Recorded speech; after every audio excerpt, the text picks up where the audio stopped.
दोस्तों, यूहन्ना रचित सुसमाचार से 11वें अध्याय में 40 से 42 पद में हम इस प्रकार से पढ़ते हैं कि यीशु मसीह लाजर की कब्र के बाहर खड़े हैं और लाजर को जिंदा करने से पहले यीशु मसीह परमेश्वर का धन्यवाद करते हैं कि हे पिता, मैं तेरा धन्यवाद करता हूं कि तूने मेरी सुन ली।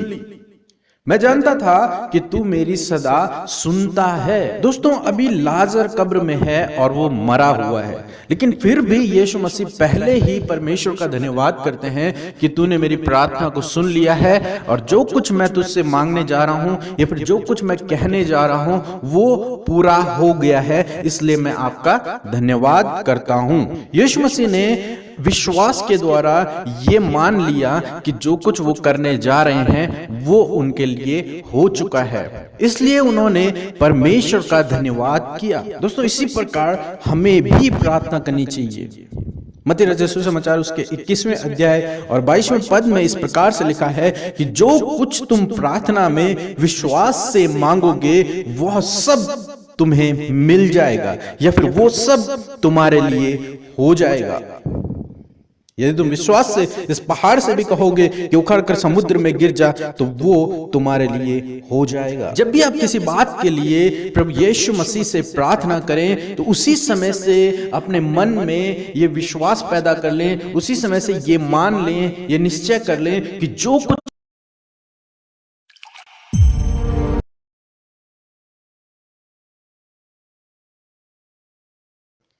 Praise the Lord.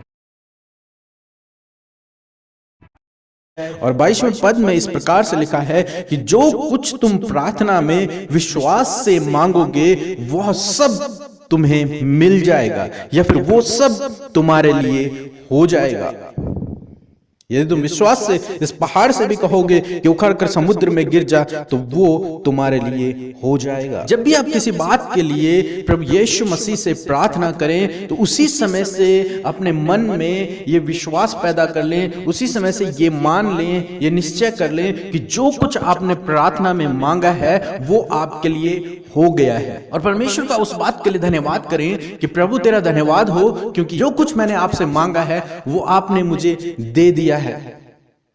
हमें यह विश्वास करना जरूरी है कि परमेश्वर मांगने वाले को प्रतिफल देता है या फिर वो हमारी हर एक प्रार्थना को सुनता है और उसका उत्तर देता है। तो जब भी आप प्रार्थना करें, जिस बात के लिए भी आप प्रार्थना करें, उसे मान लें कि वो आपके लिए हो गया है। भले ही वो अभी भविष्य में होगा, भले ही वो अभी नहीं हुआ है, लेकिन आपको विश्वास के द्वारा ये मान लेना है कि वो आपके लिए हो गया है। क्योंकि दोस्तों, बाइबल कहती है कि विश्वास आशा की वस्तुओं का निश्चय है और अनदेखी वस्तुओं का प्रमाण है। तो उसी प्रकार से हम जब भी प्रार्थना करें तो ये मान लें कि वो हमारे लिए हो गया है और उस समय से हम परमेश्वर का धन्यवाद दें कि प्रभु तेरा धन्यवाद हो, क्योंकि आपने मेरी प्रार्थना को सुन लिया और उसका उत्तर मुझे मिल गया है। इसमें आपको धीरज रखना है और प्रभु के समय का इंतजार करना है, तब तक उसका धन्यवाद देना है। यदि आप इस प्रकार से अपने जीवन में हर बात के लिए प्रार्थना और उस पर विश्वास करते हैं तो प्रभु यीशु मसीह कहते हैं कि जो कुछ तुम प्रार्थना में मांगोगे वो सब तुम्हें मिल जाएगा। प्रभु यीशु मसीह ने मार्था से कहा कि यदि तू विश्वास रखेगी तो परमेश्वर की महिमा को देखेगी। तो हमें अपनी प्रार्थना में विश्वास को रखना बहुत जरूरी है कि जो कुछ हम मांग रहे हैं वो हमें मिल गया है। प्रभु यीशु मसीह के नाम में आमीन।